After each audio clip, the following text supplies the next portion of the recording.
नमस्ते छात्रों। आज हम कक्षा 9 की जो किताब है स्पर्श भाग 1, इस किताब में काव्य खंड के दूसरा काव्य जो है रहीम के दोहे, इसका आज हम अध्ययन करने वाले हैं। पिछले वीडियो में हमने इन दोहों में से 4 दोहों का अध्ययन किया है। बचे हुए 7 दोहों का आज हम इस वीडियो में अध्ययन करने वाले हैं। तो बच्चों, पिछले वीडियो में हमने देखा था रहीम अपने इन 4 दोहों के द्वारा हमें बताते हैं कि हमें जीवन बिताते समय हमारा जो प्रेम होता है, प्रेम का जो बंधन होता है, वह नाजुक होता है और इसीलिए उस प्रेम के बंधन को संभल कर रखना चाहिए, क्योंकि जब एक बार वो बंधन टूट जाता है तो फिर से हम उसे जोड़ नहीं सकते। और इसीलिए उन्होंने धागे का उदाहरण दिया है, यानी कि धागा जिस प्रकार एक बार टूट जाता है तो हम उसे दोबारा जोड़ नहीं सकते। जोड़ सकते हैं लेकिन फिर उन धागों के बीच में एक गांठ आ जाती है।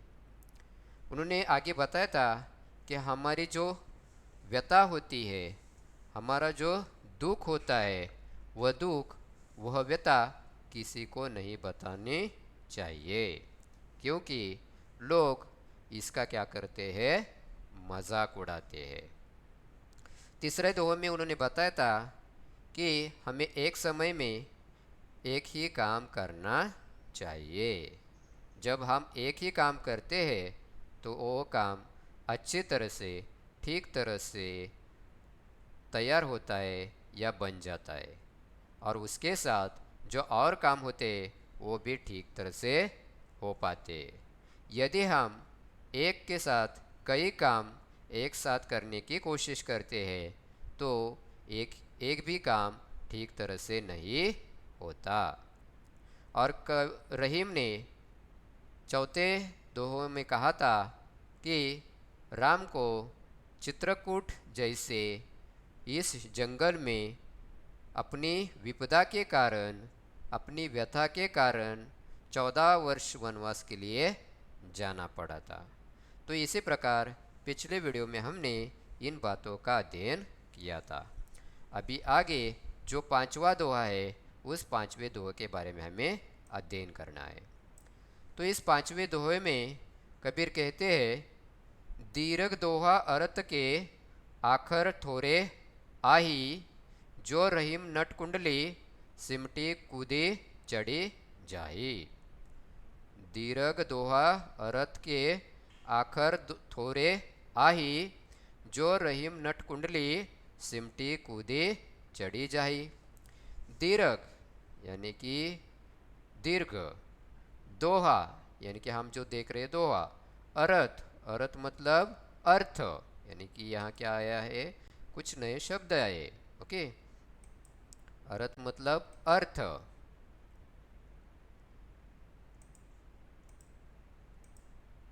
के आखर थोरे आही। अभी आखर, आखर मतलब अक्षर, शब्द। ओके, थोरे, थोरे मतलब थोड़ा, कम, यानी कि दोहों में जो शब्द होते हैं, अक्षर होते हैं, वो कम होते हैं, लेकिन उसका अर्थ बहुत बड़ा होता है। क्या कहते हैं पहले पंक्ति में रहीम, कि ये जो दोहा होता है वो दोहा अक्षरों से, शब्दों से थोड़ा होता है, कम होता है, कम शब्दों में लिखा जाता है, कम अक्षरों में लिखा जाता है, लेकिन इन दोहों से जो अर्थ निकलता है वो अर्थ बहुत ही बड़ा होता है।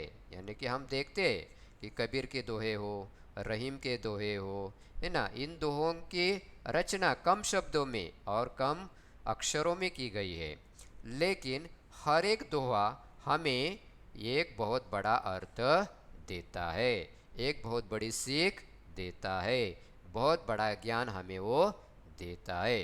और ये दोहे कम अक्षरों वाले दोहे, कम शब्दों वाले दोहे समाज को मार्गदर्शन करते हैं। यानी कि रहीम भी यही बताते हैं कि ये दोहे कैसे होते हैं, अक्षरों में कम होते, थोड़े होते, लेकिन ये दोहे बहुत बड़ा अर्थ देते हैं। और ये बताने के लिए उन्होंने एक उदाहरण दिया है, जो रहीम नट कुंडली सिमटी कूदी चढ़ी जाई। यानी कि जो रहीम नट, नट मतलब आपको मालूम है एक्टर जिसे हम कहते हैं, कुंडली, हाँ, कुंडली मारकर बैठ जाना, ओके। सिमटी कूदी चढ़ी, कूदना, हाँ, छलांग मारकर कूदना जैसे हम कहते, चढ़ी जाही। यानी कि रहीम कहते हैं कि जिस प्रकार नट, हाँ, पहले तो जैसे सामान्य लोगों की तरह रहता है, और जैसे उसके कुंडली में, हाँ, भाग्य आ जाता है, हाँ, तो एक साथ वो इतने ऊंचाई पर चला जाता है कि वो, हाँ, बहुत बड़ा बन जाता है। यानी कि शुरुआत में किसी भी व्यक्ति को क्या करना पड़ता है, परिश्रम करना पड़ता है, मेहनत करना पड़ता है, और उसी परिश्रम से, मेहनत से वही आदमी क्या कर सकता है, सफलता प्राप्त कर सकता है। तो इसी प्रकार रहीम इन दोहों के द्वारा हमें ये बताते हैं कि दोहे के चंद शब्दों में ही ढेरा ज्ञान भरा होता है, जो हमें जीवन की बहुत सारी महत्वपूर्ण सीख दे जाता है। जिस तरह कोई नट कुंडली मारकर खुद को छोटा कर लेता है, उसी प्रकार उसी के बाद ऊंचाई तक छलांग लगा देता है। यानी कि वो अपने जीवन में खूब ऊंचाई की सफलता प्राप्त कर लेता है। तो इसी प्रकार इस दोहे में कबीर ने कहा है और ये सीख दी है कि हमें उसी प्रकार परिश्रम, मेहनत करनी चाहिए। छोटा बनने से कोई दुख नहीं होता, छोटा बनने से हम आगे जाकर बड़ा बन जाते हैं। अगले दोहे में रहीम कहते हैं, धनी रहीम जल पंक को लघु जिये पियत अगाय, उदित बड़ाई कौन है जगत पियासो जाय। अभी इनके जो शब्द आए, ओके, वो शब्द हम पहले देखेंगे। धनी, धनी मतलब धन्य, धनी मतलब धन्य। रहीम, जल मतलब पानी, पंक, पंक मतलब कीचड़। को लघु, लघु मतलब छोटा। जिये पियत अगाय, जिये पियत अगाय। उदित मतलब सागर, उदित मतलब सागर। बड़ाई कौन है, जगत पियासो जाए। यानी कि रहीम इसमें क्या कहते हैं कि जल मतलब पानी, कीचड़, पंख मतलब कीचड़। तो कीचड़ आपको मालूम है कि बरसात होने के बाद रास्ते पर क्या हो जाता है, कीचड़ हो जाता है, या पानी जाने से मिट्टी कैसे बनती है, कीचड़ जैसे बनती है। तो उस कीचड़ में कई छोटे, लघु मतलब छोटे क्या होते हैं, कीड़े मकोड़े होते, जीव जंतु होते। तो उस कीचड़ में जो पानी होता है वो कितना होता है, कम ही होता है ना। लेकिन उस कम पानी में भी अपने जीवन बिताने वाले कुछ कीड़े मकोड़े होते हैं, और वही जीव जंतु, कीड़े मकोड़े उस थोड़े पानी में ही धन्यता मानते हैं, या वो पानी उनसे मिलने से वो धन्य हो जाते हैं। और वो थोड़ा ही पानी होता है, उस थोड़े पानी में वो अपना जीवन चलाते हैं। लेकिन रहीम आगे बताते हैं कि उदित मतलब सागर, लेकिन हमारे इस पृथ्वी पर, धरती पर, भूमि पर, जमीन पर बहुत बड़ा सागर है, समुंदर है। लेकिन उस समुंदर का, उस सागर का पानी पीने के लायक नहीं है, हम उसका पानी नहीं पी सकते। यानी कि उससे बड़ा कौन है, कोई नहीं है। उस समुंदर से, उस सागर से बड़ा कोई नहीं है, फिर भी उसका पानी पीने लायक नहीं है। यानी कि कीचड़ में थोड़ा पानी है, लेकिन वो पानी पीकर जीव जंतु जिंदा रहते। लेकिन इतना बड़ा सागर होकर, इतना बड़ा समुंदर होकर उसका पानी पीने लायक नहीं है, यानी कि उसका कोई उपयोग नहीं है। इसका उदाहरण देते हुए रहीम हमें बताते हैं कि समाज में ऐसे कई लोग हैं जो कैसे है, गरीब है, उनके पास कोई धन दौलत नहीं है, फिर भी उनके पास जो है वो लोगों को देने की क्या करते हैं, कोशिश करते हैं। यानी कि थोड़े पानी की तरह ये गरीब लोग भी दूसरों को मदद करते हैं। लेकिन जो समाज में बड़े लोग होते, धनवान लोग होते हैं, उनके पास अपार संपत्ति होती है, बहुत पैसा होता है, फिर भी ये लोग गरीब लोगों को, समाज के दूसरे लोगों को मदद नहीं करते। यानी कि ये बड़े सागर जैसे बन जाते, उनके पास है लेकिन उसका कोई उपयोग वो नहीं करते। यानी कि इस दोहों के द्वारा रहीम हमें ये बताते कि हमें जो हमारे पास है उससे दूसरों की मदद करनी चाहिए, चाहे वो गरीब आदमी हो, चाहे वो बड़ा आदमी हो या छोटा हो। यानी कि हमें दूसरों की मदद करनी चाहिए। तो इसी प्रकार इस दोहों के द्वारा रहीम हमें ये जानकारी देते हैं। अगले दोहे में रहीम कहते हैं, नाद रीजी तन देत, नाद रीजी तन देत मृग, नर धन हेत समेत, ते रहीम पशु से अधिक, रेजहू कछु न देत। तो पहले इसमें जो शब्द आए हैं वो शब्द हम पहले देखेंगे। नाद, नाद मतलब ध्वनि, यानी कि आवाज आती है, उसे हम क्या कहते हैं, नाद। ओके। रीज, रीजी मतलब मोहित करना, आकर्षित करना, मोहित होना। ओके। तन यानी कि शरीर। देत मृग, मृग मतलब हिरण, मृग मतलब हिरण। नर धन हेत समेत, ते रहीम पशु से अधिक, रिजेहु कचुन देत। यानी कि रहीम इस पहले पंक्ति में कहते हैं कि जब कोई अच्छा गाना सुनाई देता है, यदि कोई हमें ध्वनि सुनाई देती है, तो उस ध्वनि से मुग्ध होकर हिरण अपनी जान क्या कर देता है, नौचावर कर देता है। यानी कि उस ध्वनि सुनकर उसे क्या, हिरण को शिकारी क्या करता है, पकड़ लेता है। यानी कि उस ध्वनि में मंत्र मुग्ध होकर जो हिरण होता है वो क्या करता है, अपने प्राण की बाजी लगा देता है, अपने आप को नौचावर कर देता है। जैसे मनुष्य कला से प्रसन्न हो जाता है, जो फिर धन कला पर अपना जो तन मन धन है वो क्या कर देता है, नौचावर कर देता है। ओके। क्या कहते हैं इस पहले पंक्ति में रहीम, तो जैसे मृग यानी कि हिरण कोई ध्वनि सुनकर, नाद सुनकर अपने प्राण नौछावर कर देता है, उसी प्रकार मनुष्य भी जो कुछ कला है उस कला को सुनकर, उस कला से प्रसन्न होकर, वो जो आपके पास अपने पास धन है वो धन क्या करता है, उसे नौछावर कर देता है।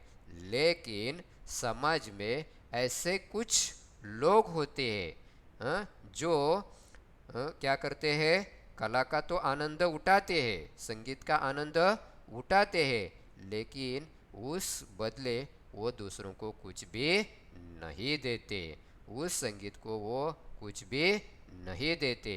और इस या ऐसे लोगों की तुलना रहीम ने पशु से की है। यानी कि पशु से भी बेहतर ऐसे लोग होते हैं, क्योंकि पशु भी जो कुछ लोग उन्हें देते उसके बदले वो पशु हमारी कुछ न कुछ मदद करते हैं। जैसे कि कुत्ता, कुत्ते को हम पालते हैं, है ना, घर में हम उसे पालते, खाना देते, पानी देते, उसकी निगरानी करते। लेकिन कुत्ता भी क्या करता है, उसके बदले में हमारी खेत की, हमारी घर की रक्षा करने का काम करता है। तो कुछ लोग ऐसे होते हैं जो पशु से भी बेहतर होते हैं, यानी कि वो पशु से भी अलग होते हैं, उनको पशु भी हम नहीं कह सकते। ऐसे कुछ लोग होते हैं, क्यों, क्योंकि वो समाज से कुछ ना कुछ लेते हैं, लेकिन वो दूसरों को कुछ भी उसके बदले में कुछ भी नहीं देते। तो यहाँ रहीम ने मनुष्य के स्वार्थ के बारे में बताया है और उसे पशु से भी बदतर कहा गया है।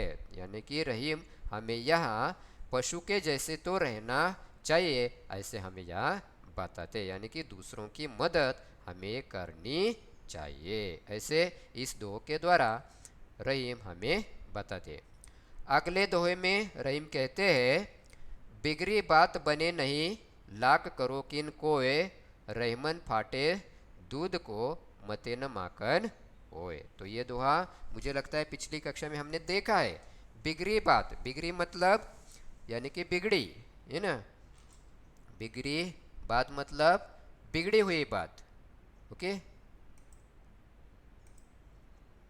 तो बिगड़ी बात यानी कि बिगड़ी हुई बात बने नहीं, बने मतलब बनना, यानी कि जब एक बार कोई बात बिगड़ जाती है तो वो फिर से नहीं बनती है।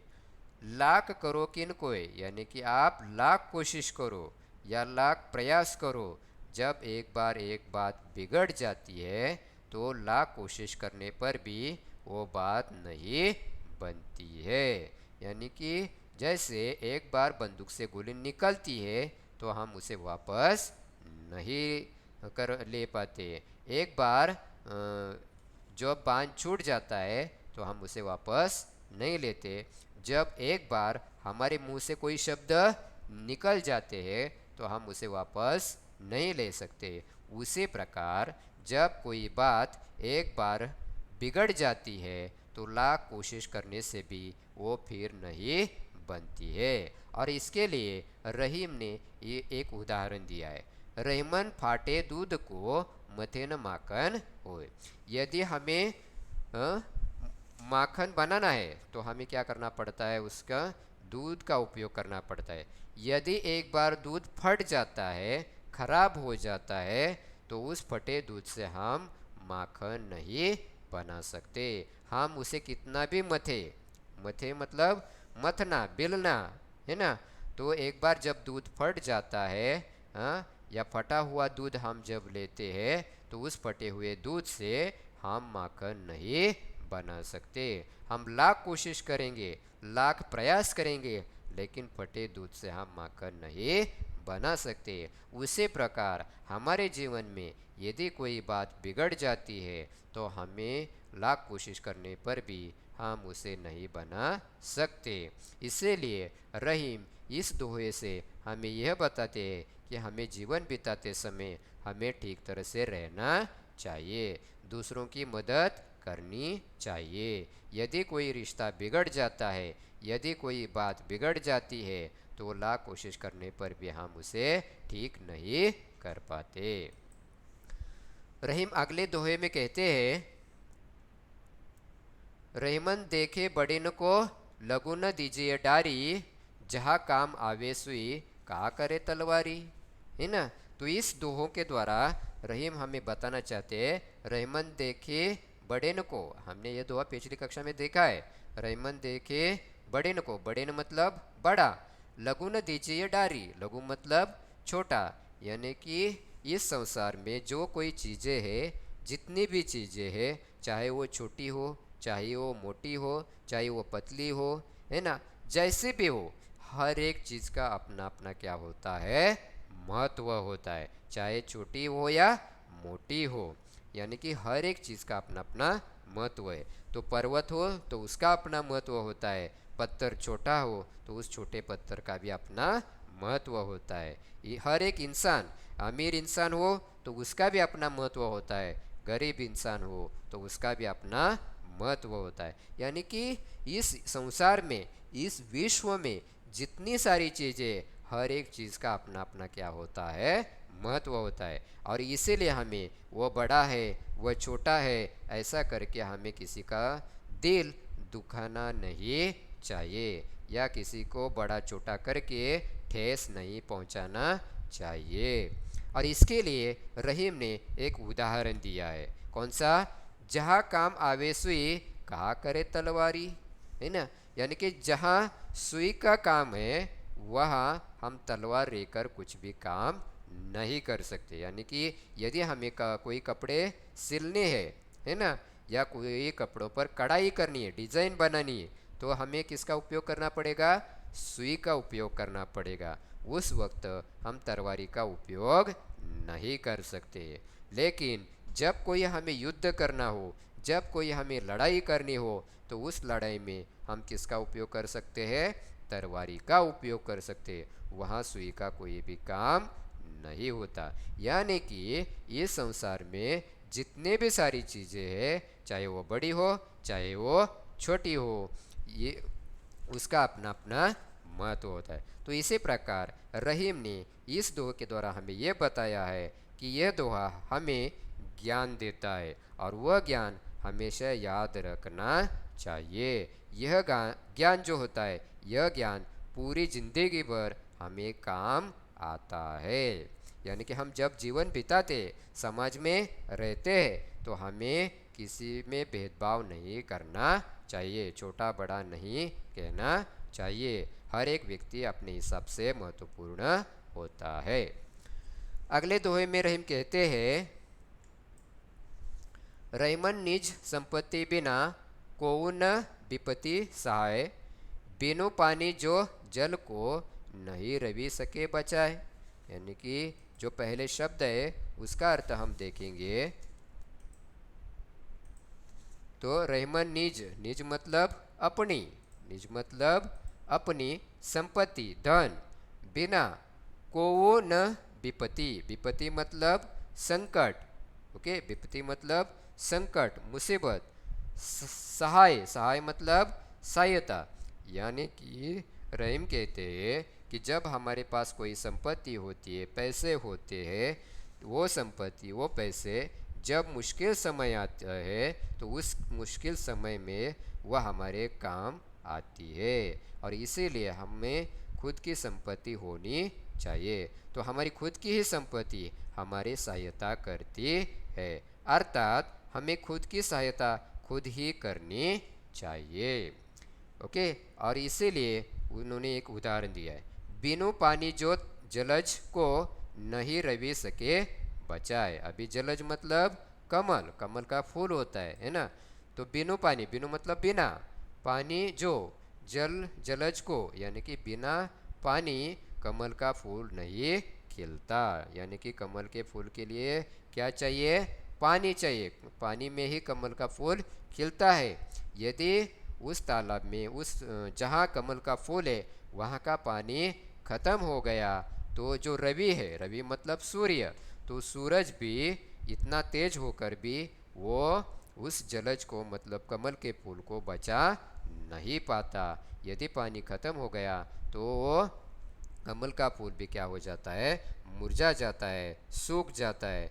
उसी प्रकार यदि हमारे पास कोई संपत्ति न हो, पैसा न हो, तो मनुष्य का जीवन निर्वाह हो पाना क्या हो पाता है? असंभव हो जाता है। यानी कि वो अपना जीवन निर्वाह नहीं कर पाता। यानी कि रहीम हमें इस दोहे से ये बताते हैं कि मनुष्य के पास संपत्ति होनी चाहिए, लेकिन कितनी?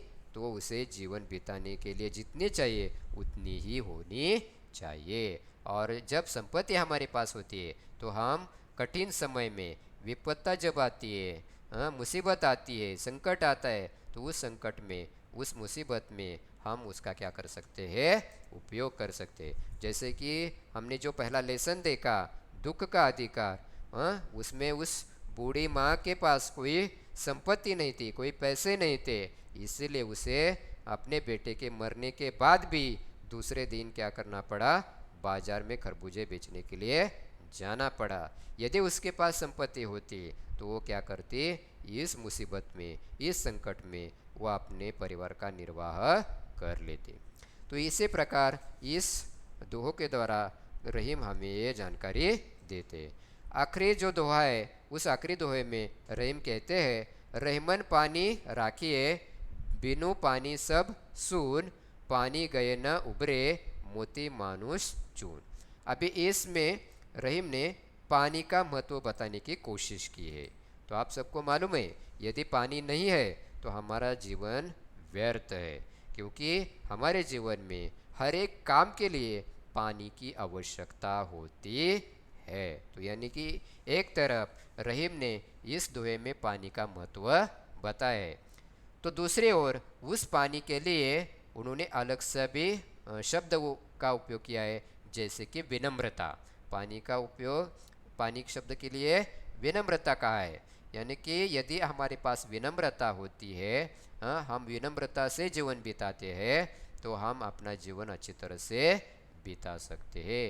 यदि हमारे पास विनम्रता नहीं है तो हमारे जीवन में कई सारी मुसीबतें, कई सारी बाधाएं आ जाती है। तो इसी प्रकार रहीम कहते हैं, रहीमन पानी राखिए बिनु पानी सब सून। यानी कि जल के महत्व का वर्णन करते हुए रहीम कहते हैं कि उनके अनुसार हमेशा पानी को हमेशा बचा कर रखना चाहिए। पानी के बिना मोती में चमक नहीं जाती। ठीक उसी तरह एक मनुष्य की मान मर्यादा भ्रष्ट हो जाने पर उसकी प्रतिष्ठा क्या हो जाती है? नष्ट हो जाती है। उसके प्रतिष्ठा रूपी चमक खत्म हो जाती है।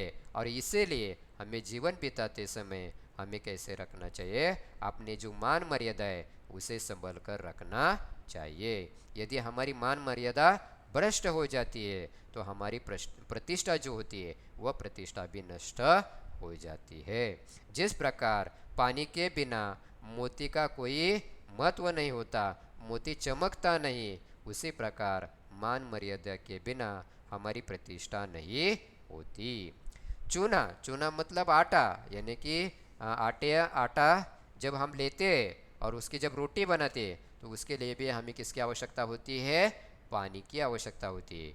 यानी कि पानी के बिना आटे का भी कुछ काम नहीं होता। हाँ, मनुष्य को भी पानी के बिना कोई काम नहीं होता।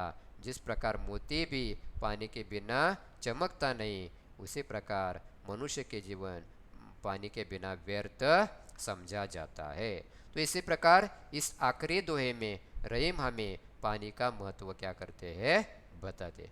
तो इसी प्रकार इस 11 दोहों के द्वारा रहीम ने हमें अलग अलग संदेश देने का क्या किया है? काम किया है। और अलग अलग जानकारी विभिन्न उदाहरणों के साथ देकर एक अच्छा मार्गदर्शन किया है। तो हम यहाँ रुकते हैं। आपको कोई आशंका है तो आप कमेंट बॉक्स में लिखकर भेज सकते हो। तब तक के लिए धन्यवाद।